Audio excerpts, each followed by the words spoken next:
Okay, we're continuing with the book Best of the West in Art, Music, and Movies and Books. We're on page 128. We're going to be talking about Thanksgiving. This is chapter 3.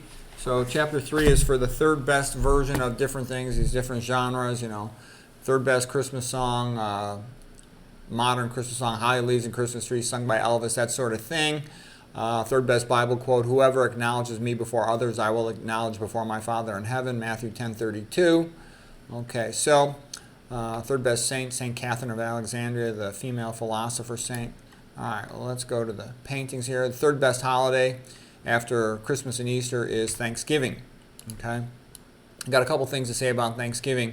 First of all, they try to badmouth Christopher Columbus. The guy's pretty brilliant. In 1492, Columbus sailed the ocean blue to be able to sail these great distances in those old primitive boats.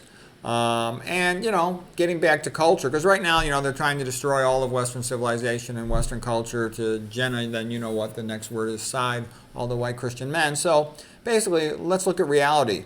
In the 1500s and 1600s, Europe had superior literacy, science, naval, and military technologies compared to everywhere in the world. Here's a beautiful painting by Jennie Brownscombe from 1914.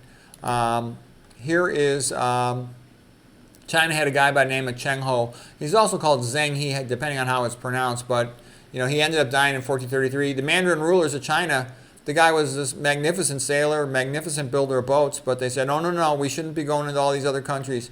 They destroyed all the boats and wouldn't allow anybody to make boats like that. So that's why China never made any big Navy distant sailing discoveries. That's why the New World was discovered by a European guy, Christopher Columbus, Italian, who got funding from Spain. Okay, that's why it happened. All right, typical China, property was not secure. The rulers would just take your stuff away from you, take your intellectual property, take your money, destroy your invention. So you're not allowed to do anything. Okay, you want the reference? Here it is. How the West Was Won by Rodney Stark, page 44 and 45. Okay, getting back to Thanksgiving in USA. People went to the New World for different reasons. Columbus, for discovery for Spain. Portuguese to plunder. Britons, British Puritans fleeing religious persecution. Later, Irish and Scots-Irish fleeing religious persecution. We think of the early Thanksgiving in USA, especially associated with the Puritans from England. The relationship with the American Indians was mixed. Some were friendly, some weren't. The American Indians were brave fighters, but they weren't like noble savages, They had plenty of slaves, and they were pretty brutal. They were constantly at war with each other. And they would scalp their enemies because that was a way they could show off, their successful kills. So they'd come back, they have a whole bunch of scalps. That meant they had a whole bunch of victories in fighting. And they especially were proud of holding up the scalps of women and children because that meant they had broken through the enemy lines and gotten to the women and the children. So that was a sign that they were a great warrior. Okay, well, I'm just telling you, that's how brutal they were. All this Rousseau stuff about the noble savage is a bunch of BS. And like I said, they kept plenty of slaves, okay? And they're illiterate, okay? They don't have any books. They don't have any significant art. USA was very sparsely populated. The Pilgrims were settlers, not colonialists, not immigrants, okay? They later fought wars with the Indians that went on for hundreds of years. Eventually, the Pilgrims won. Almost all countries, they begin by somebody conquers another place. That's just how it is. They made the USA a Christian country. They improved the country. The founding fathers of the United States are the best founding fathers of any country. Good luck. Try finding a country that had better founding fathers than the USA. You won't find one.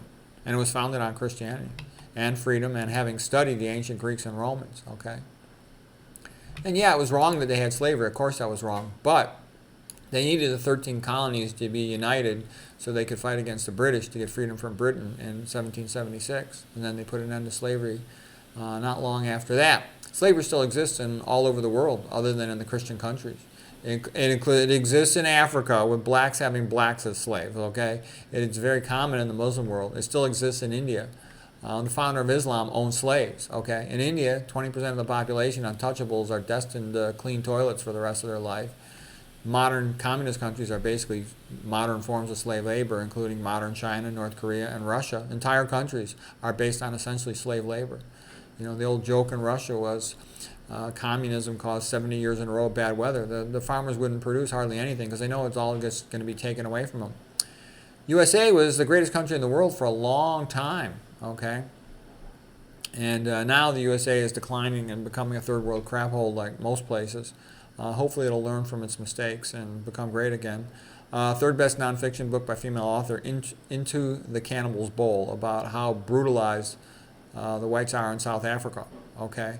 So anyways, that's a couple thoughts. I think that's all I'm going to cover for today. We'll leave that for now. I hope you found that interesting.